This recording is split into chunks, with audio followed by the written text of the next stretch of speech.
Gracias, señora presidenta. Bien, nuestro grupo presenta también un veto a esta ley que, a nuestro entender, es una ley que no va a servir al medio ambiente, que sería su objetivo principal. Nosotros entendemos que la cultura en las sociedades del siglo XXI, el medio ambiente es un valor absolutamente esencial y entendemos que también en él se asientan elementales principios de convivencia y, por tanto, a nuestro entender, la protección del medio es en sí mismo un objetivo irrenunciable para garantizar el desarrollo de nuestra sociedad. Bien, pues esta ley no viene a preservar este principio, que parece un principio asentado en el sentido común. Ustedes caen de nuevo en el mismo error, considerando que el medio ambiente y su preservación es única y estrictamente un mero obstáculo para alcanzar cotas de crecimiento a costa de no importa qué precio. Y esto no es ir en contra del crecimiento, sino sencillamente de, como decía, el sentido común para evitar que el crecimiento tenga unos costes impagables desde el punto de vista medioambientales. Por tanto, creo que no es demasiado difícil darnos cuenta que sobre esta base no se puede inspirar nuestra legislación, precisamente porque tenemos muestras cada día a nivel nacional y a nivel internacional que nuestras preocupaciones ambientales deben ser consecuentes con los acontecimientos que condicionan la vida de nuestro planeta. Saben ustedes que hoy hace 13 años que ETA asesinó a una persona muy significativa de nuestro país, que fue Ernest Lluch. Y Ernest Lluch era una persona extremadamente lúcida, decía que debíamos tener una mirada cercana y el pensamiento en el planeta. Creo que hoy era obligado que hiciéramos una mención, porque ciertamente en estos tiempos echamos más que nunca a faltar personas con su capacidad de diálogo y con su lucidez.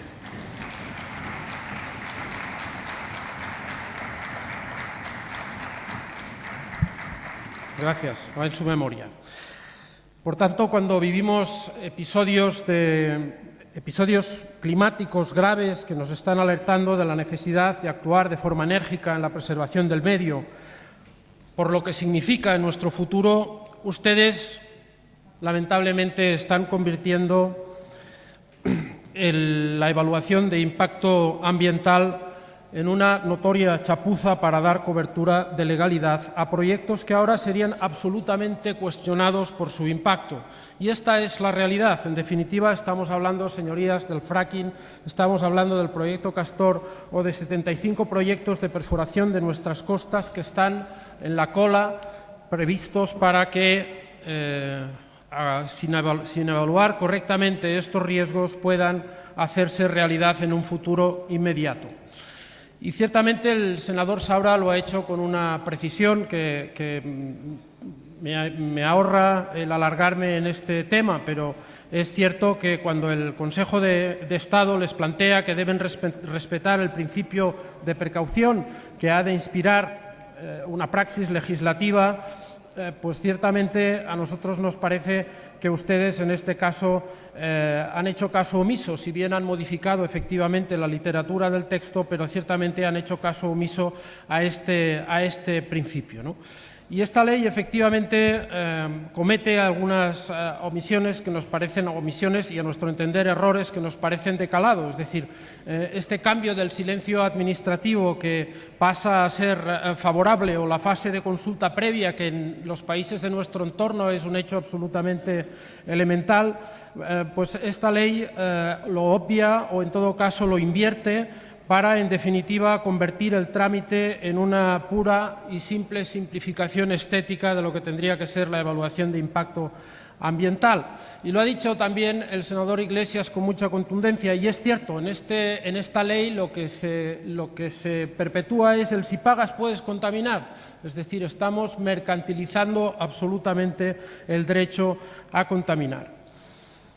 Y además voy a entrar ahora en un apartado que me parece que es muy importante, porque ustedes saben que, más allá de las cuestiones estrictamente del articulado, que podremos debatir a fondo cuando hagamos el debate de las enmiendas, Hay también una razón de fondo inapelable para demostrar que esta ley viene absolutamente a destiempo, porque saben ustedes que la Unión Europea está trabajando en una nueva directiva para regular esta cuestión y, por tanto, ¿cómo se justifica que hoy aquí estemos debatiendo una ley que debería precisamente estar observando muy atentamente qué sucede con la legislación europea para, a partir en esta lógica legislativa, para a partir de esa legislación redactar la norma del Estado, ¿no? Pues bien, ustedes practican de nuevo en este sentido el chapucerismo legislativo o el interés legislativo de parte, que todavía es más grave si cabe, ¿no?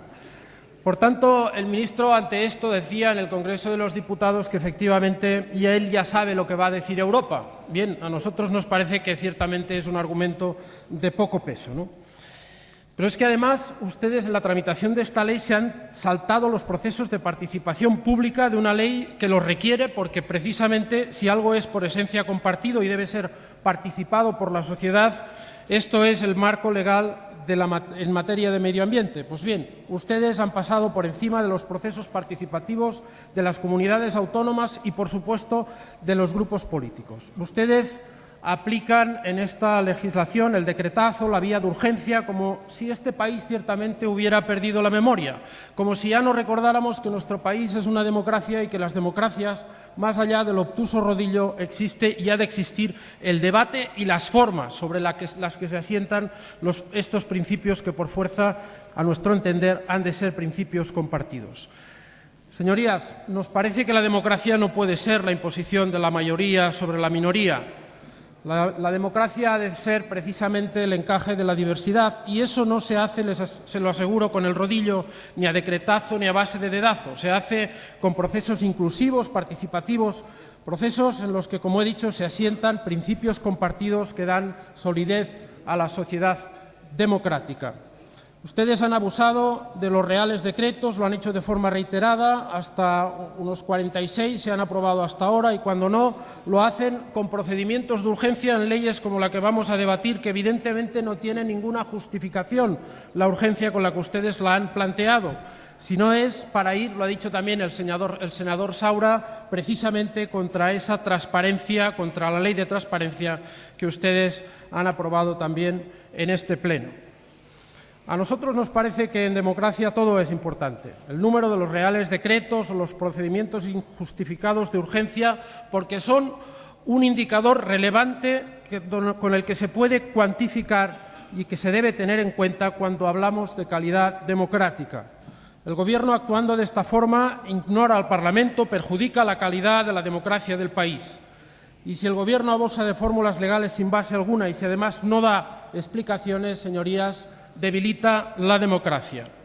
Deben reflexionar, entiendo que deben reflexionar sobre su forma de entender la democracia y la pluralidad. Para ustedes, el objetivo, sencillamente, y lo hemos vivido de una forma muy directa en este pleno, es homogeneizar las diferencias, generar sociedades planas. El objetivo en democracia, señorías, es convivir desde la discrepancia, avanzar desde la diferencia. Pero es evidente que esto no está sucediendo en estos tiempos.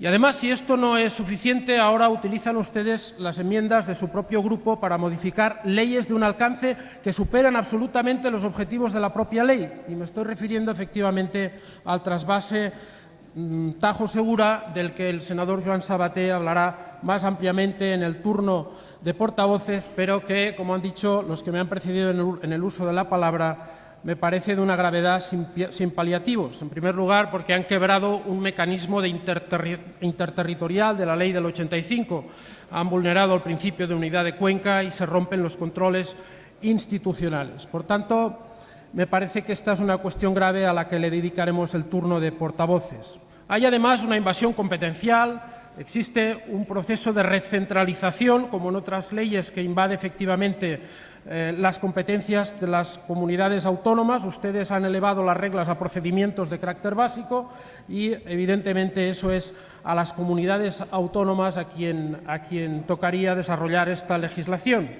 Y fíjense, llevamos ya, y acabo, señor presidente, un largo pleno de tramitación de leyes. La ley, la LOMCE, la Ley de Transparencia, hemos visto y oído, señorías, muchas intervenciones y un denominador común, la falta de acuerdo en textos fundamentales para el futuro del país. Yo les invito ciertamente a que reflexionen, lo digo con toda la serenidad, porque ciertamente España no puede convertirse en una sucursal del Partido Popular. No podemos convertir nuestro país en una sucursal de un partido político. Un país es algo más que su ideología y su forma legítima de ver el país, pero un país ha de ser forzosamente hecho sobre una sociedad diversa y plural como es la nuestra. Por tanto, entiendo que la mayoría absoluta no debería ser antagónica con los principios fundamentales de la democracia. Hoy, ciertamente lo ha dicho esta mañana el senador Carles Martí, hoy es el Día Mundial de la Filosofía. Él ha hecho una interesante intervención reivindicativa y yo voy a finalizar, señor presidente, recordándoles aquello que dijo Aristóteles, que todo gobierno muere por la exageración de su principio. El suyo, el liberalismo más descarnado, les llevará, por suerte, a una breve estancia en el gobierno. Breve, aunque muy dolorosa para todos los españoles. Gracias. Gracias, señoría.